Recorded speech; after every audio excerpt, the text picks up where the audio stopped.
Sábado Missionário da Mulher Adventista. Plenitude na Missão e Adoração. Autora Soraya Cunha Couto Vital. Missão e Adoração. Agora é a sua vez. Introdução. Elias é um dos profetas mais conhecidos da Bíblia. Sua história, além de registrar momentos de milagres, contém importantes episódios de vitórias sobre o paganismo, a idolatria e a desobediência aos princípios do Deus eterno. Mesmo sendo um homem simples, sem posses e imperfeito como nós, não se pode negar que ele cultivava uma vida de fé e oração, que sustentava um ministério reservado à luta pela preservação e ou regeneração da adoração ao verdadeiro Senhor. Essa era a sua missão. A partir do entendimento de que existem diversos conceitos acerca de adoração, neste sermão consideramos que é a submissão completa a Deus em um processo de crescimento espiritual no qual o tornamos o primeiro em nossa vida. Fazemos isso, o adoramos, porque compreendemos que Ele é tudo. Então, nossa mente, corpo, emoções e vontades são a resposta ao que o Senhor é, diz e realiza. Nesse sentido, ao considerar algumas características de Elias e sua missão em prol da adoração verdadeira, a escritora Ellen White afirma que ele era confiante no propósito de Deus de preparar diante dele o caminho e dar-lhe abundante sucesso. A palavra de fé e poder estava em seus lábios e toda a sua vida estava devotada à obra da reforma. Sua voz era a de quem clama no deserto para repreender o pecado e fazer refluir a maré do mal. E conquanto viesse ao povo como reprovador do pecado, sua mensagem oferecia o bálsamo de Gileade a toda a alma enferma do pecado que desejasse ser curada. A partir dessa descrição, concordamos que não é à toa que o significado de seu nome pode ser traduzido como "O Senhor é meu Deus". Elias possuía esses atributos, porque se apropriava das virtudes do céu e vivia de modo coerente com elas. Ele sabia quem era o Senhor, ao qual servia, por isso o adorava, batalhava contra os que propagavam injúrias ao Altíssimo e não negligenciava a responsabilidade de declarar a verdade do Deus vivo, Criador e Redentor da humanidade. Hoje vamos abrir a Bíblia, relembrar alguns momentos da vida desse profeta e considerar 3 características que confirmam sua identidade: confiança na palavra, certeza da providência e proclamação da verdade. Leiamos inicialmente 1 Reis 17, versículo 1. 1. Confiança na palavra. O texto de 1 Reis 17, versículo 1, indica o contexto de apostasia de Israel, a razão pela qual alguns haviam se curvado a Baal, Deus que, segundo eles, enviava o orvalho, o sol e a chuva sobre a terra. Negavam o poder do Deus vivo sobre a regência da natureza, rejeitando claramente a crença de que ele é o Criador. Por esse motivo, as tribos apóstatas de Israel dever-se-ia mostrar a loucura de confiar no poder de Baal. Não deveria cair sobre a terra nem chuva, nem orvalho, até que voltassem para Deus em arrependimento e o reconhecessem como a fonte de toda a bênção. Diante dessa realidade, Elias, firmado em sua fé no poder da palavra do Senhor, aceitou a arriscada missão de levar a Acabe, rei de Israel, a mensagem de que seu juízo viria sobre aquele território. O texto é claro em registrar que o profeta estava alicerçado e confiante no aviso que havia recebido do alto. Por isso, afirma a autoridade divina ao dizer: "Tão certo como vive o Senhor, o Deus de Israel, nem orvalho nem chuva haverá nestes anos". A palavra proferida não era de ser humano, não era de Elias, mas de Deus. O verdadeiro e efetivo cumprimento da missão não pode acontecer sem o devido alicerce, ou seja, se não possuirmos sólida confiança naquele a quem seguimos e servimos.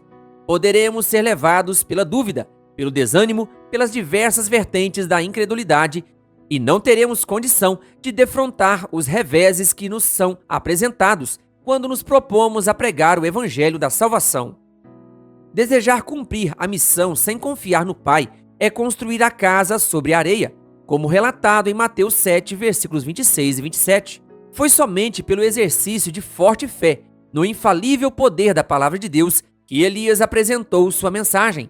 Mas ele não deu lugar à incredulidade. O decreto do céu tinha sido pronunciado. A palavra de Deus não poderia falhar. E com perigo da própria vida, Elias cumpriu destemidamente a missão. Esse cumprimento aconteceu porque o profeta de Israel aceitou sem reserva a autoridade do Senhor, compreendendo que sua palavra trazia a vontade divina em relação ao povo que estava em declínio espiritual. Ele entendia que tal palavra era a verdade em meio à propagação dos enganos dos adoradores de Baal. Era o guia seguro para o povo, que, em trevas, necessitava de condução à verdadeira adoração, à luz de um conhecimento libertador. Agora, diante do exemplo de Elias, é preciso perguntar: como está a sua confiança na palavra do Senhor? Seus ouvidos têm discernido o som de sua voz? Você tem mantido relacionamento sólido com ele, a ponto de identificar o vocabulário do céu? Há pessoas que se queixam dizendo que Deus não ouve suas preces e súplicas. Mas quanto tem dedicado ao diálogo com o Altíssimo? Como identificar suas palavras e seu direcionamento para a missão se elas não dedicam tempo para lê-las ou ouvi-las? 2. Certeza da providência. Em meio à depravação espiritual de Israel, que também envolvia prostituição e o culto a Baal, Elias estava consciente de sua missão e de que Deus estava ao seu lado. Essa certeza advinha do fato de o Senhor não o ter abandonado em nenhuma circunstância, mesmo nas mais difíceis e desafiadoras. Se isso não havia acontecido antes do encontro com Acabe, 1 Reis 17, versículo 1, não seria diferente depois. O Senhor é fiel. Quando lemos 1 Reis 17, versículos 2 a 6 e 8 a 24, encontramos afirmações claras da providência divina na vida do profeta. Os versículos 2, 3 e 4 indicam que a palavra do Senhor veio novamente a ele e o direcionou à segurança e ao alimento de que precisava. O primeiro destino foi Querite, mais especificamente um riacho que ficava em terreno bem acidentado, mas que também contava com uma vista exuberante naquele território. Com a profecia da seca, aquele era um bom lugar para ficar, porque haveria água e corvos foram enviados para sustentá-lo com pão de manhã e à noite. 1 Reis 17, versículo 6. Entretanto, a estiagem foi longa e o riacho secou. Mas quando é que o Senhor desampara seus filhos? Nunca! Então, por meio de sua palavra, a providência divina entrou em ação novamente e encaminhou o profeta à casa de uma viúva, na distante aldeia de Sarepta. A leitura de 1 Reis 17, versículo 12, revela a posição social vulnerável da mulher, que também sofria com a escassez de mantimento, mas que não se eximiu de atender ao homem de Deus que havia chegado à sua casa. Nesse lar afligido pela pobreza, a fome apertava excessivamente e o alimento lastimosamente escasso parecia estar por acabar-se. A chegada de Elias, mesmo no dia em que a viúva temia ter que abandonar a luta pelo sustento, provou ao máximo sua fé no poder do Deus vivo para suprir suas necessidades. Mas, mesmo em sua penúria extrema, deu ela testemunho de sua fé, atendendo ao pedido do estrangeiro, que lhe suplicava a repartir com ele o último bocado. Agora, como se o milagre de receber alimento de corvos não houvesse bastado, Elias recebeu o pão das mãos de uma viúva que, até antes de sua chegada, preparava-se para comer as últimas porções de farinha misturada com azeite. E, para além, comeram ele, ela e a sua casa muitos dias. Da panela a farinha não se acabou, e da botija o azeite não faltou. 1 Reis 17, versículos 14 a 16. Nosso Deus é maravilhoso, e estar à sua disposição para o cumprimento da missão é crer que sua providência será dispensada a nós em qualquer circunstância que ele acreditar necessária. Não há perseguição, fome ou dor que seja maior que o poder providencial do Senhor sobre aqueles que se dispõem a abandonar o conforto das próprias vontades humanas. Nem sempre é fácil. Às vezes, não entendemos o que o céu está preparando ou permitindo. No processo de obediência à vontade divina, a missão parece seguir rumos inimagináveis. Isso aconteceu na casa da mulher hospitaleira de Sarepta, porque, depois de agir generosamente com Elias, encontramos algo inacreditável em 1 Reis 17, versículos 17 e 18. Ler. Como entender? Você já passou por circunstâncias semelhantes a essas? Dor, doença, morte. Por vezes, pelo fato de estarmos envolvidos na missão confiada por Deus, pensamos estar imunes aos males do pecado. Mas isso não é verdade. E é aí que reside a fé, a certeza na providência divina. A cena era triste e dolorosa. Um brado materno de angústia desejava explicações. Que fiz eu, ó homem de Deus? Vieste a mim para trazeres a memória da minha iniquidade e matares o meu filho? As perguntas da mulher revelam uma ideia dos pagãos Baalins, que compreendiam que, quando um pai ou mãe pecava, Deus, Baal, tirava um filho. Todavia, Elias, movido pela providência do Senhor, cumpriu sua missão resgatadora, apresentando o verdadeiro Deus de Israel ao devolver a vida ao descendente da viúva. Ao contrário do que os profetas de Baal pregavam, o servo do Altíssimo apresentou o poder do Deus que não separa famílias, mas une, restaura e salva. Essa bela missão foi reconhecida por aquela mãe, a ponto de expressar palavras que indicavam sua conversão. Nisto conheço agora que tu és homem de Deus e que a palavra do Senhor na tua boca é verdade. 1 Reis 17, versículo 24. 3. Proclamação da verdade. Verdade. Eis uma propriedade que precisava ser resgatada pela missão de Elias. Estava evidente que a apostasia predominante nos dias de Acabe era o resultado de muitos anos de prática do mal. Passo a passo, ano após ano, Israel estivera se afastando do caminho reto. Geração após geração havia recusado fazer veredas direitas para seus pés, e afinal, a grande maioria do povo tinha se rendido à direção dos poderes das trevas. O capítulo 18 de 1 Reis discorre sobre o convite, em tom de ordem, que Elias fez a Acabe 3 anos após o anúncio de que não choveria sobre Israel. Ler 1 Reis 18, versículos 1 e 2. Sua proposta, alicerçada novamente na palavra do Senhor, fazia parte do propósito de sua missão, luta pela preservação ou regeneração da adoração ao Senhor. Em outras palavras, Elias desejava provar quem é o Deus verdadeiro. O convite foi aceito, ou melhor, a ordem foi acatada. O local foi escolhido, o Monte Carmelo. O dia e o horário foram designados, segundo registrado em 1 Reis 18, versículos 19 e 20, e o encontro aconteceu. Sem se envergonhar nem temer, o profeta está perante a multidão, inteiramente consciente de sua comissão para executar a ordem divina. Seu rosto está iluminado com impressionante solenidade. Em ansiosa expectativa, o povo aguarda que ele fale, olhando primeiramente para o altar derribado de Jeová e depois para a multidão. Elias exclama de maneira clara, em voz como de trombeta: Até quando cocheareis entre dois pensamentos? Se o Senhor é Deus, segui-o, e se Baal, segui-o. 1 Reis 18, versículo 21. Não há dúvidas de que Israel estava envolvido em uma batalha espiritual desde que Acabe decidiu ofender profundamente o Deus do céu. A decisão aconteceu a partir do momento em que se casou com Jezabel, filha do rei de Sidom, que estava decidida a disseminar a adoração a Baal pela terra do povo de Deus e a eliminar a adoração ao Eterno. Acabe cedeu à sua perniciosa influência. Construiu não somente um altar, mas um templo a Baal, e assumiu, junto com sua esposa, a liderança em se curvar diante do deus pagão. Então, a luta ocorria entre a adoração verdadeira e a falsa, a adoração a Jeová e a idolatria. Quando Elias proferiu a pergunta relatada em 1 Reis 18, versículo 21, até quando cocheareis entre dois pensamentos? Sua intenção era fazer o povo entender que havia esquecido da verdade básica. Não há como adorar, seguir ou servir a dois senhores. Movidos pelo engano, os moradores de Israel pensavam que podiam viver cambaleando entre as duas coisas, ou seja, ao mesmo tempo que mantinham a paz com Baal, realizando rituais repugnantes e cruéis que envolviam a prostituição de homens e mulheres no templo, orgias sexuais e o sacrifício de crianças.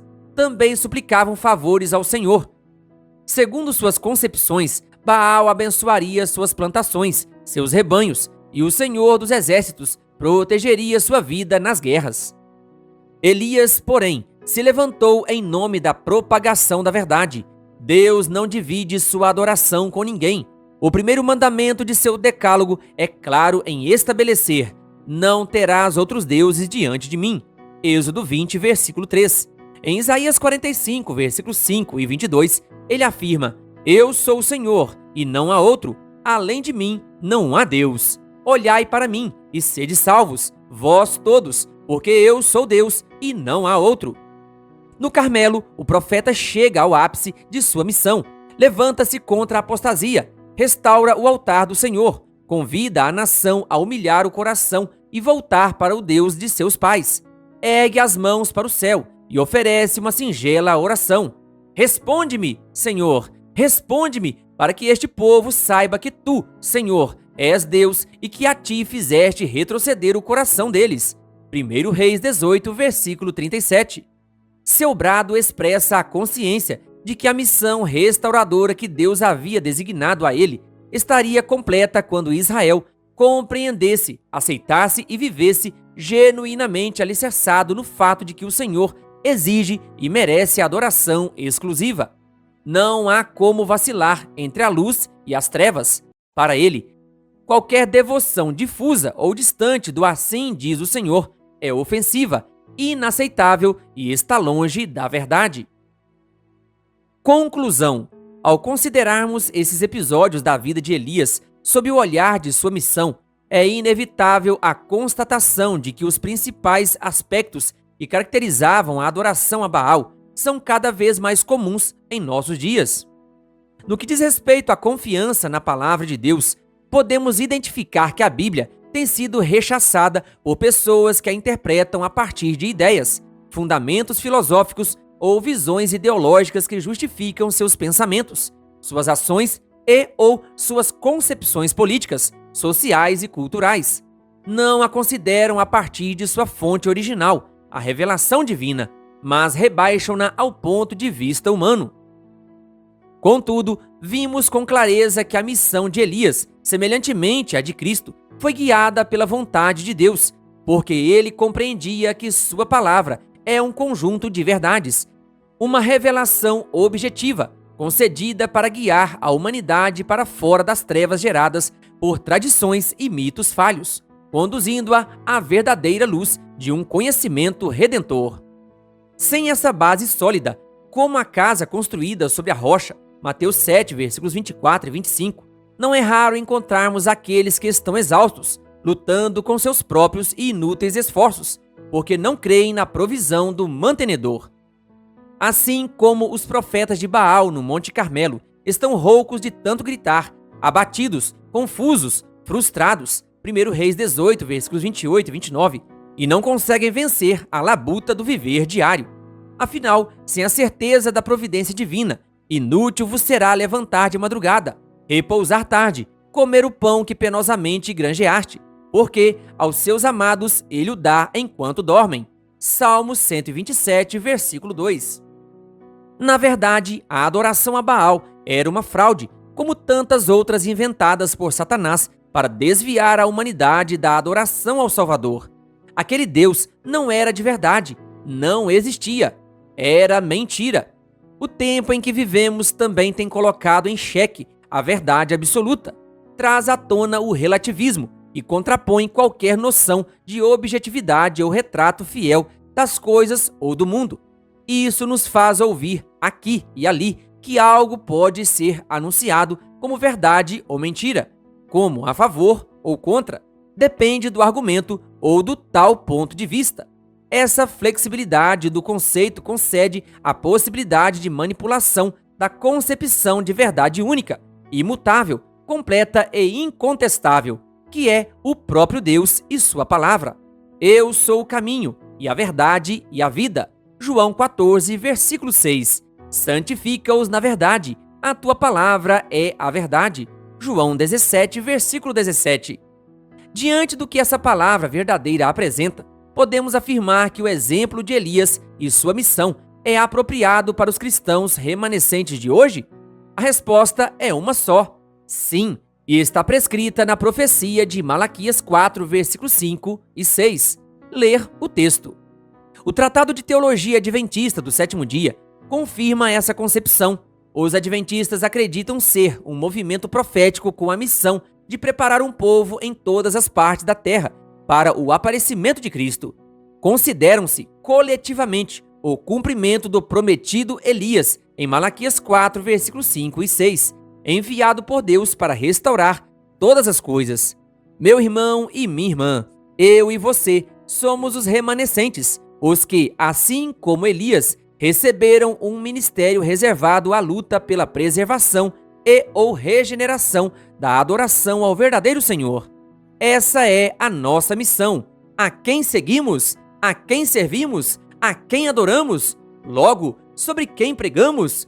Temei a Deus e dai-lhe glória, e adorai aquele que fez o céu, e a terra, e o mar, e as fontes das águas. Apocalipse 14, versículo 7.